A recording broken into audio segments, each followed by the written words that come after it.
Hello শিক্ষার্থী বন্ধুরা, কেমন আছো তোমরা সবাই? তোমাদের থেকে বেশ কয়েকটা প্রশ্ন আমি পাচ্ছি। সেটা হচ্ছে, ভাইয়া কিভাবে আমরা আপেক্ষিক পারমাণবিক ভর নির্ণয় করব, আর আপেক্ষিক পারমাণবিক ভর থেকে আমরা কিভাবে একটা পরমাণু বা একটা অণুর অ্যাকচুয়াল প্রকৃত পারমাণবিক ভরটা বের করব।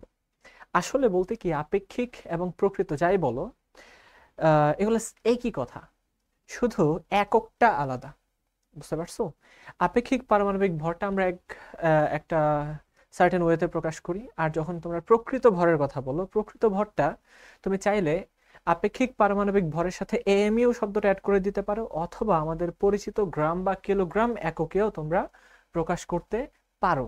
তাইলে শুরুতে আমরা একটু আপেক্ষিক পারমাণবিক ভরটা নিয়ে জেনে আসি।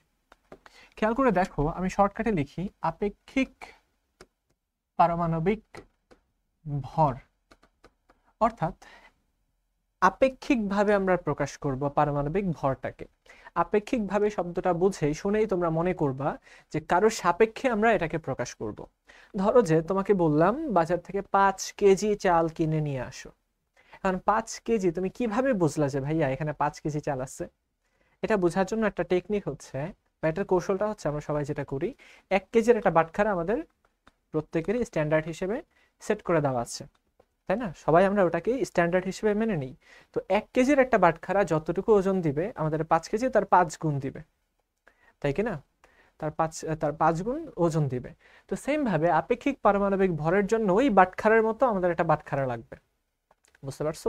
5 কেজি চাল হিসাব করার জন্য যেমন 5টা বাটখারা লাগবে, সেম ভাবে আপেক্ষিক পারমাণবিক ভর হিসাব করার জন্য আমাদের একটা পারমাণবিক বাটখারা লাগবে। সেই পারমাণবিক বাটখারাটা কি ভাইয়া? সেই পারমাণবিক বাটখারাটা হচ্ছে, লিখে দিচ্ছি, ওই পারমাণবিক বাটখারা, ওইটা হচ্ছে এই কার্বন 12 আইসোটোপ,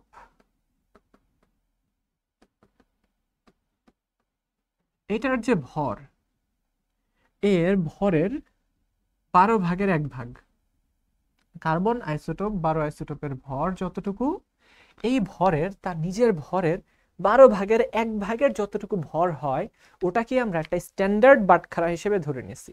তো স্ট্যান্ডার্ড বাটখারাটার ওজন কত আমরা যদি গ্রাম হিসেবে চিন্তা করি, সেটা হচ্ছে 1.66 ইন্টু 10⁻²4 গ্রাম। তার মানে পরমাণু হিসেব করার জন্য, পরমাণুকে ওজন করার জন্য আমরা যে বাটখারাটার সহায়তা নিব, সেই বাটখারার ওজন কিন্তু, তার সেই বাটখারার ভর কিন্তু 1.66 ইন্টু 10⁻²4 গ্রাম।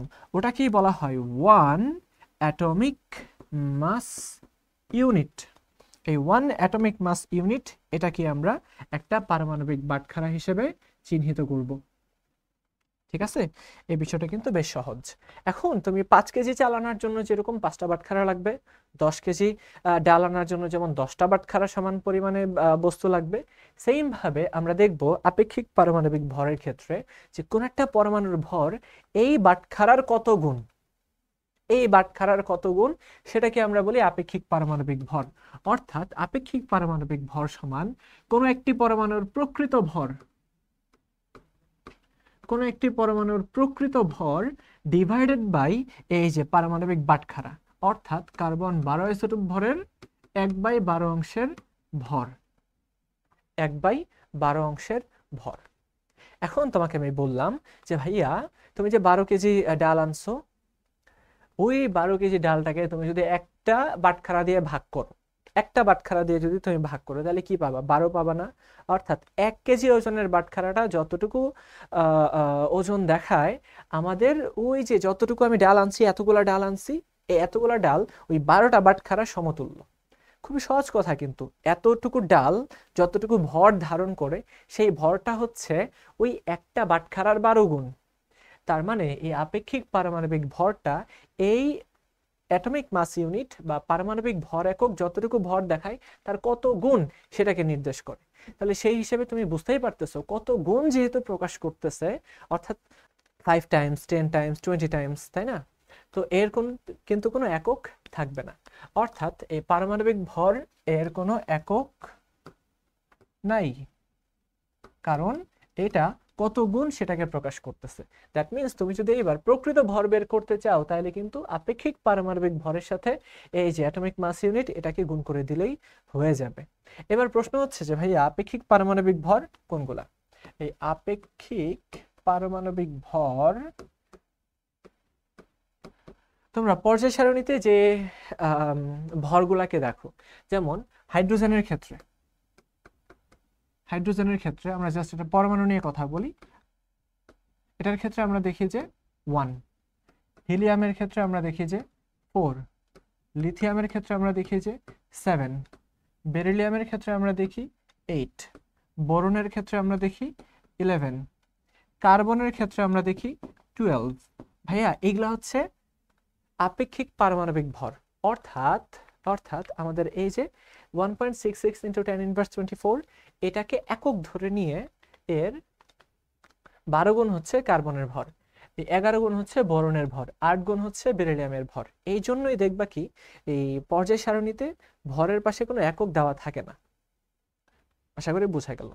সেম ভাবে ওখানে দেওয়া আছে অ্যালুমিনিয়ামের ভর হচ্ছে 27, ওইখানে নাইট্রোজেনের ভর দেওয়া আছে 14, সেখানে অক্সিজেনের ভর দেওয়া আছে 16। এটা কিন্তু কোনো একক থাকবে না, এটাকে আমরা বলতেছি আপেক্ষিক পারমাণবিক ভর। আর আমরা যদি আপেক্ষিক আণবিক ভর বের করতে চাই তাহলে দেখো তো আপেক্ষিক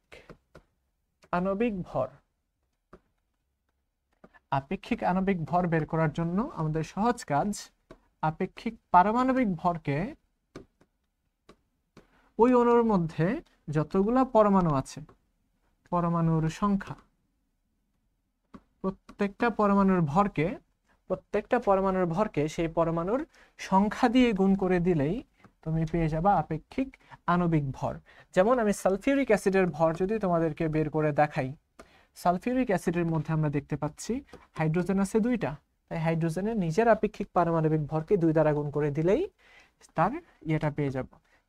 সালফারের হচ্ছে 32, তাহলে আমরা এটাকে 32 দিয়ে গুণ করে দিই 32, আর আছে একটা, আর অক্সিজেন একটার হচ্ছে 16 আর আছে 4টা। তাহলে টোটাল আমরা যখন যোগ করে দিব তখন পেয়ে যাব 98। ভাইয়া এই 98 এর কিন্তু কোনো একক নাই, এটা হচ্ছে আপেক্ষিক আণবিক ভর। ঠিক আছে? আচ্ছা, তো তোমাদের আরেকটা বিষয় কনফিউশন চলে আসে, সেটা হচ্ছে কি ভাইয়া মোলার ভর কি? মোলার ভর তো খেয়াল করে দেখো যে আপেক্ষিক আণবিক বা পারমাণবিক ভরকে তুমি যদি গ্রামে প্রকাশ করো তাহলে কিন্তু 1 মোল পরিমাণে এই পদার্থের পরিমাণটা পেয়ে যাবে, যেটা আমরা লাস্ট ক্লাসে পড়াইছিলাম, তাই কিনা? তুমি যদি কোনো একটা পদার্থের 1 মোলকে নাও, কোনো পদার্থের 1 মোল, কি সুন্দর একটা রিলেশনশিপ খেয়াল করো, কোনো একটা পদার্থের 1 মোল যদি তুমি নাও তাইলে ওই 1 মোল পদার্থের ভর তার আপেক্ষিক পারমাণবিক অথবা আপেক্ষিক আণবিক ভরকে জাস্ট গ্রামে প্রকাশ করবা, গ্রামে প্রকাশ করে দিলেই তুমি মোলার ভর পেয়ে যাবা। ঠিক আছে? তার মানে সালফিউরিক অ্যাসিডের মোলার ভর যদি আমি বের করি, মোলার মাস সালফিউরিক অ্যাসিডের 1 মোল সালফিউরিক অ্যাসিডের মোলার মাস হচ্ছে 98 গ্রাম, 1 মোল সোডিয়ামের মোলার মাস হচ্ছে 23 গ্রাম, 1 মোল কার্বন ডাই অক্সাইডের মোলার মাস কত বের করে দেখো, এটা হয়ে যাবে 44 গ্রাম। ঠিক আছে? এটা হচ্ছে 1 মোলের জন্য অর্থাৎ 6.022 × 10⁻23 সংখ্যক কণার জন্য হবে এতটুকু। তাহলে আমরা কি বুঝলাম সেটা হচ্ছে এই তো এই বাটখারা দিয়ে আমরা কি করব, আপেক্ষিক পারমাণবিক বা আণবিক ভর বের করব। ঠিক আছে? এখন তুমি যদি প্রত্যেকটার প্রকৃত ভর বের করতে চাও তাহলে খুবই সহজ, প্রকৃত ভর বের করতে চাইলে জাস্ট এই AMU এর যতটুকু মান আছে এটা দিয়ে গুণ করে দিবা, তাহলে সর্বশেষ আমাদের থাকলো এটাই। আমি যদি বলি যে একটা অ্যালুমিনিয়ামের প্রকৃত ভর কত, গ্রামে হিসাব করো, প্রকৃত ভর আমরা যদি বলি গ্রামে, জাস্ট একটা অ্যালুমিনিয়াম পরমাণুর, তাহলে কি কাজ করবা ভাইয়া? আমরা জানি অ্যালুমিনিয়ামের আপেক্ষিক পারমাণবিক ভর হচ্ছে 27, তার সাথে জাস্ট এই তো AMU কে যদি গুণ করে দাও তাইলেই হয়ে যাবে। দ্যাট মিন্স 27 ইন্টু AMU এর ভ্যালু কত, 1.66 × 10⁻24 গ্রাম। তাহলে এটাতে যতটুকু আসে ততটুকুই হচ্ছে এর অ্যাকচুয়াল ভর। তাহলে ভাই আমি যদি তোমাকে বলি যে 10টা অ্যালুমিনিয়ামের ভর কত, 10টা অ্যালুমিনিয়ামের ভর, তো একটা অ্যালুমিনিয়ামের ভর যদি এত হয় তাহলে 10টার ভর কত।